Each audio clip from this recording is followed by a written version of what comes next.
Olá, crianças! Vamos iniciar nessa semana a nossa revisão, já para a nossa prova, ok? Hoje vamos começar com a revisão de português. Prestem bem atenção aí, vamos abordar o resumo de cada conteúdo que foi estudado esse semestre, tá? No nosso livro em português.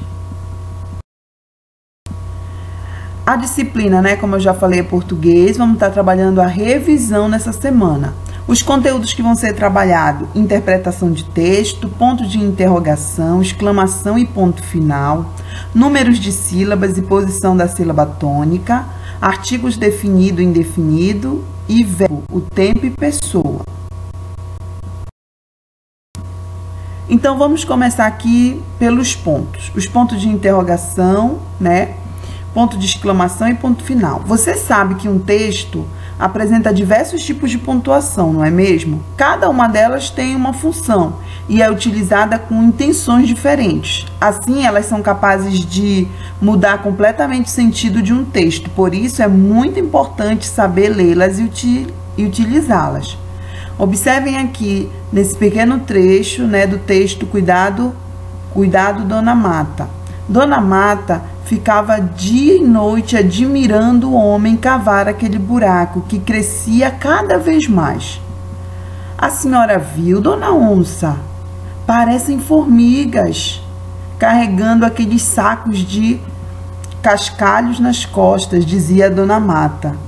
Eles são muito espertos, mas para que será o buraco? Perguntou Dona Onça. Vocês prestaram atenção, né, que está circulado aí os dois pontos de interrogações que aparecem nesse trecho. Sem eles, não seria possível a gente saber se está se referindo a uma pergunta, uma afirmação. Então, por isso a importância da pontuação. É muito importante, quando você quer expressar alguma coisa, né, eu quero fazer uma pergunta. Então, eu preciso, no final da minha frase, colocar o ponto de interrogação. Não, eu quero demonstrar que eu estou admirado com algo, né? Então, eu vou pegar e vou usar o ponto de exclamação. Ou eu quero simplesmente fazer uma afirmativa. Não estou perguntando, não estou admirado, eu quero apenas afirmar algo. Então, eu vou lá e uso o ponto. Então, é muito importante você saber usar a pontuação adequada. Como você já estudou sobre isso, eu estou querendo relembrar para você não esquecer que vai cair na nossa prova também, ok? Aqui já vem, né, um resumo sobre o tema, números de sílabas e posição da sílaba tônica, ok? Aqui temos exemplo, conforme você estudou, né, a gente estudou nesse bimestre, veja aí, as palavras nos quadros, né, maior, predador e estar. Temos a sílaba mais forte no final de cada palavra, na última, tá? Na do meio temos as palavras moradores, rainha, sobrevivência. Temos a sílaba mais forte, né, a sílaba tônica, na penúltima sílaba. E Atlântica, herbívoros e estímulos. Temos a sílaba com mais força, antepenúltima. Então, a terceira da direita para a esquerda. Dessa forma, a palavra com mais de uma sílaba, cuja sílaba tônica é a última, é chamada de oxítona. Não se esqueça, criança. E a palavra com mais de uma sílaba, cuja sílaba tônica é a penúltima, é chamada de paroxítona. E a palavra com mais de uma sílaba, cuja sílaba tônica é antepenúltima, é chamada de proparoxítona. Tá ok? É muito importante você saber disso. Lembra lá nas nossas aulas sobre essas sílabas, sobre essa classificação, né, de sílabas pela sílaba tônica que a tia ensinou você. Como você saber a sílaba mais forte, geralmente aquela que você demora um pouquinho mais para falar, que você fala ela com mais intensidade, com mais força, essa é a sílaba tônica. E dependendo da oposição que ela estiver, ela pode ser classificada como oxítona, se ela for a última sílaba, paroxítona se for a penúltima e proparoxítona se for a antepenúltima, certo? Lembre-se, é considerada a última sílaba aquela que escrevemos por último. Antes da última sílaba vem a penúltima e antes dessa é a antepenúltima. Então ela é sempre contada não da esquerda para a direita, mas da direita para a esquerda, tá? A última que foi escrita, não a primeira que foi escrita, a primeira sílaba, e sim a última. Sempre da direita, caso você se esquecer, sempre deve contar as sílabas da direita para a esquerda. Leia estes outros lembretes, eles são muito importantes. A sílaba tônica de uma palavra é a sílaba pronunciada com mais intensidade, isto é, com mais força, como eu já falei para vocês. Cada palavra tem apenas uma sílaba tônica, não existe palavras com mais de uma sílaba tônica, tá? As demais são chamadas de sílabas átonas ou átonas. Não existe mais de uma palavra, então independente de quantas sílabas tem uma palavra, ela só vai ter uma sílaba tônica. Na língua portuguesa não existe palavra com sílaba tônica anterior à antepenúltima sílaba, ok? Então só vai até a antepenúltima, por isso que elas só podem ser classificadas como oxítona, paroxítona e proparoxítona. Nem toda sílaba tônica recebe acento gráfico, agudo-flexo, ok? Nem todas. Você também estudou que na língua portuguesa as palavras podem ser classificadas quanto aos números de sílabas, certo? Acabamos de ver. Palavras com apenas uma sílaba são chamadas de monossílabas. Palavras com duas sílabas são chamadas de dissílabas. Palavras com 3 sílabas são chamadas de trissílabas. E com 4 ou mais sílabas são chamadas de polissílabas, ok? Você não vai esquecer, né? Se tiver que classificar isso, tem uma palavra, ela só tem uma sílaba. Então, porque tem palavras que só tem uma sílaba, ok? Então, elas são chamadas de monossílabas. 2 dissílabas, 3 trissílabas e 4 ou mais sílabas são chamadas de polissílabas.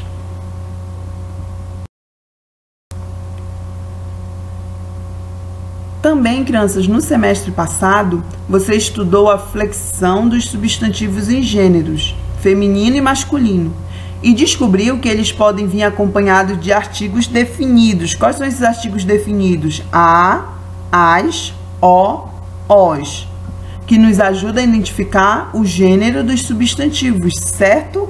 Por exemplo, o singular, a mata, temos a frase, a mata diminuiu. Artigo definido, a. Qual é o substantivo feminino? É a mata. E também no plural, as matas diminuíram. Qual é o artigo definido? As. Qual é o substantivo feminino que usa matas? Aqui na outra frase temos o buraco ficou grande. E no singular, qual é o artigo definido? O. Qual é o substantivo masculino? Buraco. No plural, os buracos ficaram grandes. Qual é o artigo definido? Os, no plural. E qual é o substantivo masculino? Buracos. Ok? Então, você já sabe que os artigos definidos a, as, o, os. Justamente para identificar o gênero, né, do substantivo. Se é masculino ou feminino.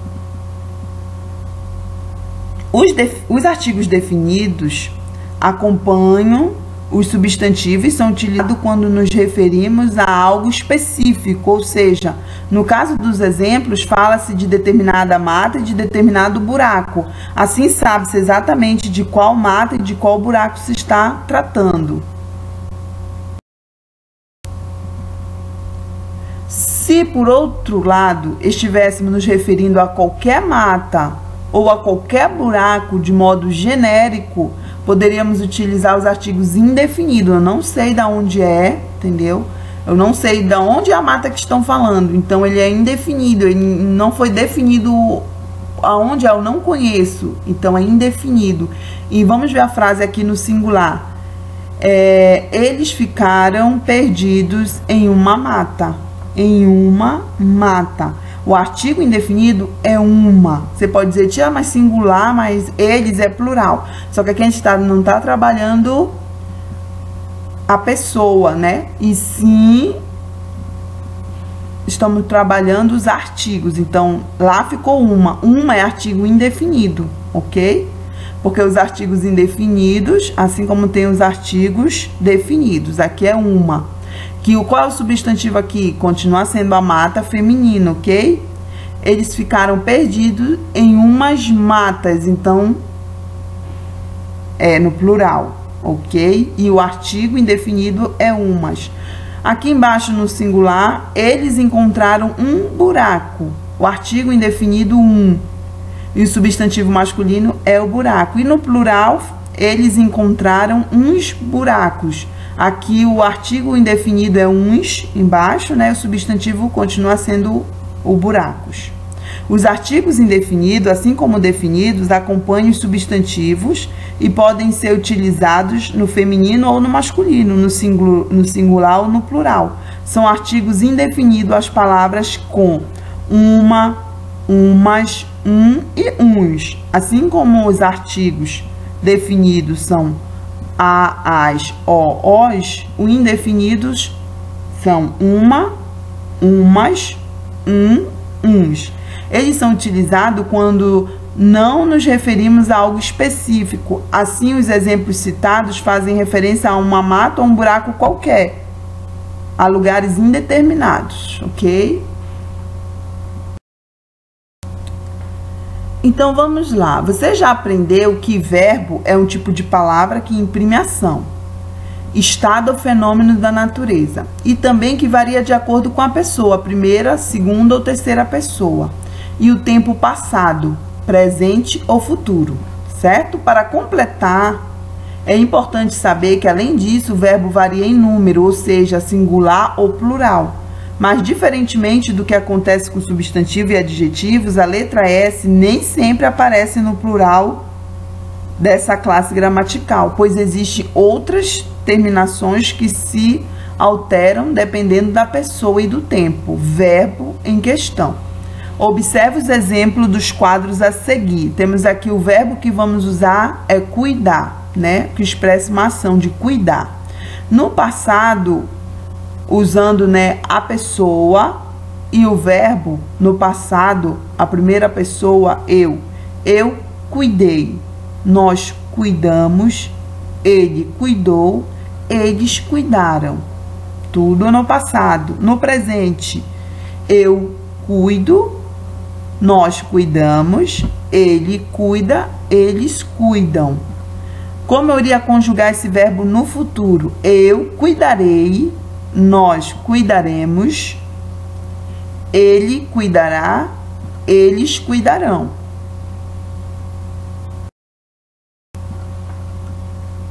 Um outro verbo a ser conjugado, aprender, né? Usando aquelas mesmas regrinhas lá da pessoa e do tempo.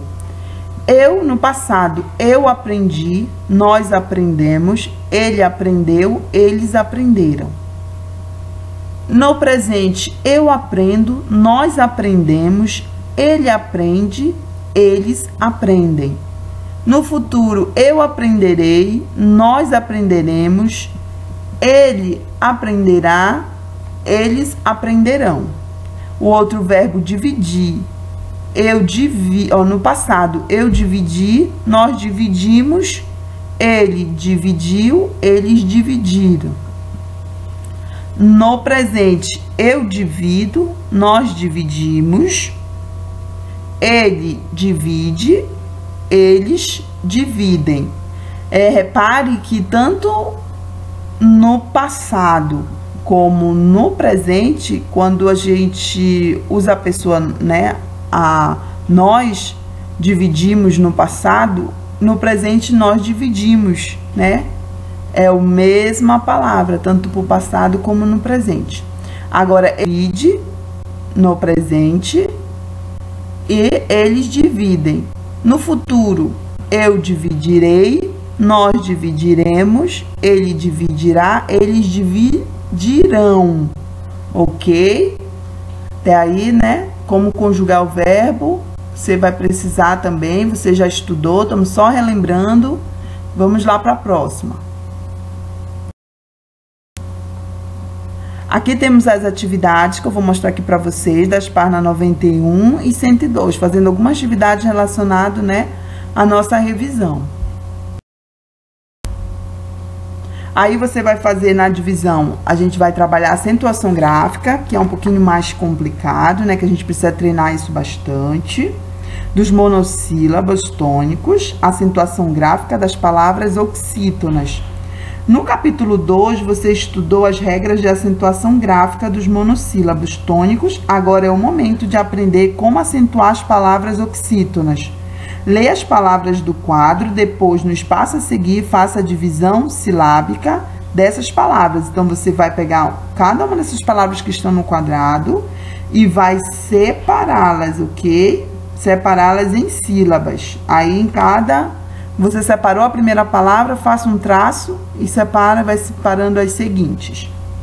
Agora, circule a sílaba tônica de cada palavra. Depois que você separar, você vai circular as sílabas atônicas, ok?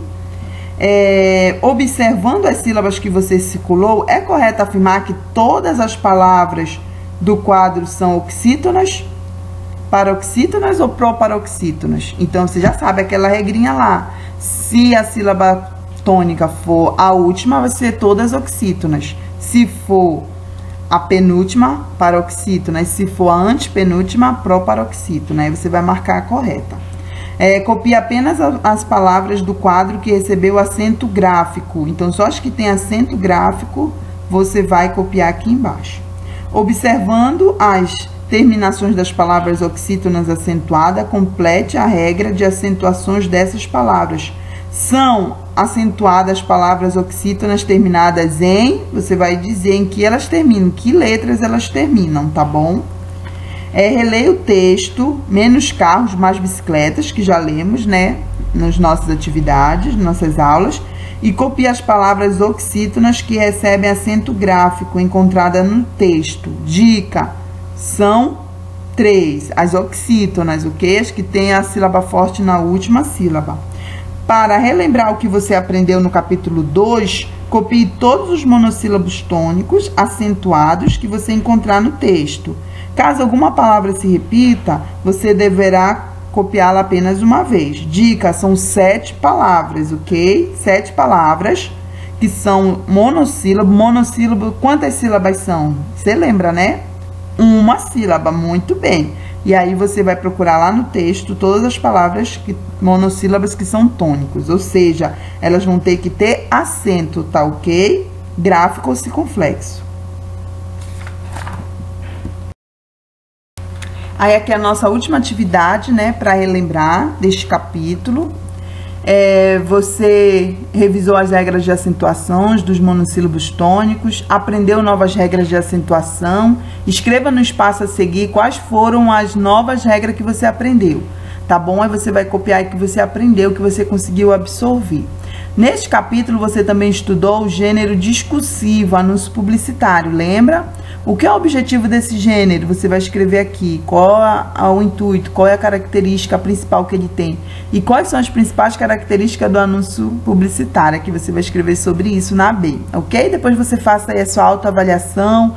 Se você conseguiu absorver o assunto, você vai lá na carinha feliz. Se tem dúvidas, na do meio, teve algum assunto que você teve dificuldade, não conseguiu entender muito bem, lá na última carinha, né? Mas aí a gente vai, aquilo que você ainda não conseguiu aprender, né? Vamos trabalhar, eu tô aqui, vamos tirar dúvida, vamos rever, veja as atividades que você já fez. É muito importante que você revise tudo, tá bom? Para no dia da prova você tá bem afiado, conhecendo o assunto, tá bom? Beijo, até a próxima.